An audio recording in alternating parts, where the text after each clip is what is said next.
चलो। प्यारे विद्यार्थियों, आज हम जनसंचार माध्यम यानी प्रिंट मीडिया और इलेक्ट्रॉनिक मीडिया को पढ़ेंगे। इसमें हम जानेंगे कि संचार किसे कहते हैं, अर्थात जनसंचार किसे कहते हैं। जैसे संचार, संचार शब्द की उत्पत्ति चर धातु से हुई है, जिसका अर्थ है चलना, अर्थात एक स्थान से दूसरे स्थान पर पहुंचना। संचार के अंतर्गत दो या दो से अधिक व्यक्तियों के बीच जो सूचनाओं का आदान प्रदान होता है उसे संचार कहते हैं। अर्थात जो बात में या एक दूसरा व्यक्ति आपस में बातचीत करते हैं, विचार विमर्श करते हैं, वह संचार कहलाता है। अब हम जानते हैं कि जनसंचार क्या है। जनसंचार माध्यम के अंतर्गत एक संदेश को यांत्रिक माध्यम से अर्थात यंत्रों के माध्यम से समाज के विशाल वर्ग तक पहुंचाया जाता है।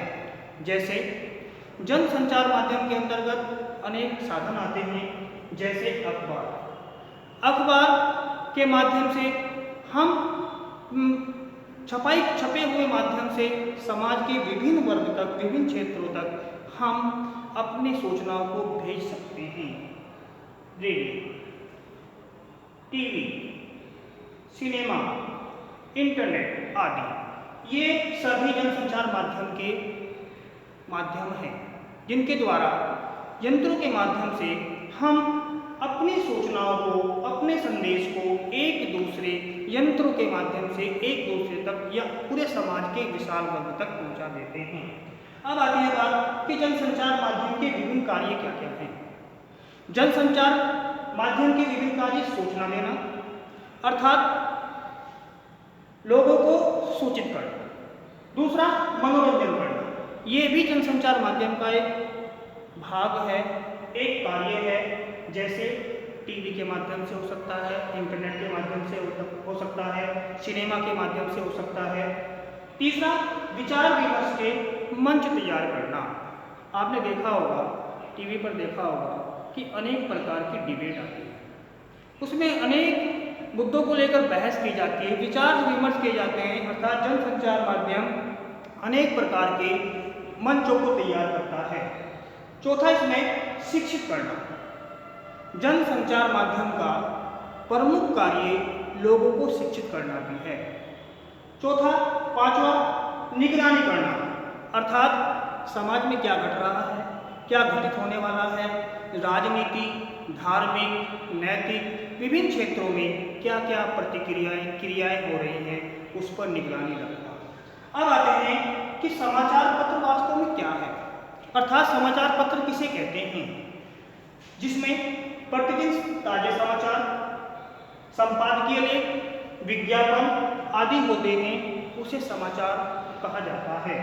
दूसरा प्रश्न है, डेडलाइन किसे कहते हैं। समाचार जो पत्र होता है, जो उसमें खबरें होती हैं, जो उसमें सूचनाएं होती हैं, जो उसमें विज्ञापन होते हैं, उनको प्रकाशित एवं प्रसारित करने की अंतिम समय सीमा डेडलाइन कहलाती है। अगला प्रश्न है कि जो समाचार के जो तत्व हैं, समाचार के तत्व कौन कौन से हैं।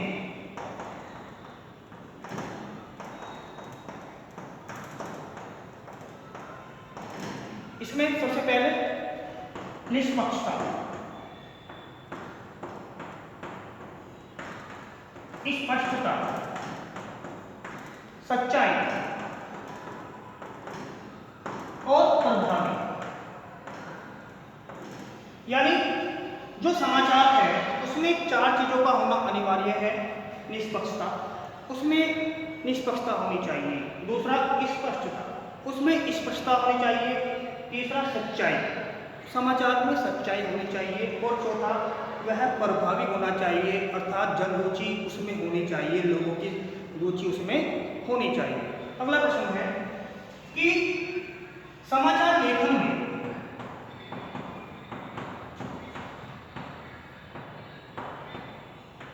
कितने प्रकार होते हैं।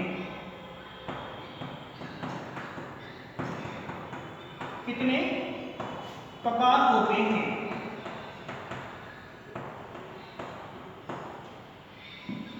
समाचार लेखन में 5 प्रकार होते हैं, 6 प्रकार होते हैं, जैसे कब,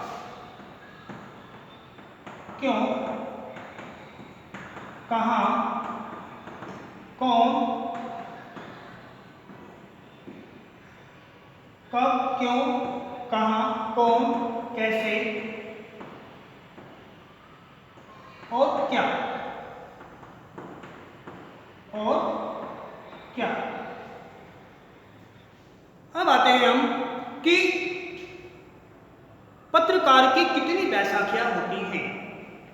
पत्रकार की कितनी बैसाखियां होती हैं?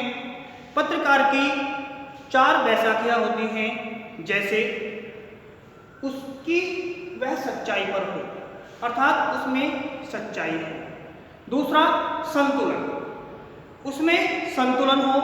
तीसरा, जो मैंने आपको पहले बताया था कि यदि पत्रकार निष्पक्षता से कार्य करेगा तो वह आगे बढ़ेगा। और चौथा, स्पष्टता, यदि वह स्पष्टवादी होगा तो वह अपने कार्य में अवश्य सफल होगा, अवश्य आगे बढ़ेगा। अब आते हैं भारत का पहला छापाखाना। भारत का पहला छापाखाना कब और कहाँ खुला? तो इसमें तो इसका जो उत्तर है, भारत का पहला छापाखाना गोवा में और 1556 ईस्वी में खुला। और किसने खोला? वह पुर्तगालियों के द्वारा। उन्होंने एक धार्मिक पुस्तक को छापने का कार्य किया था, तब से ही यह भारतीय छपाई के काम में आने लगा। आज हम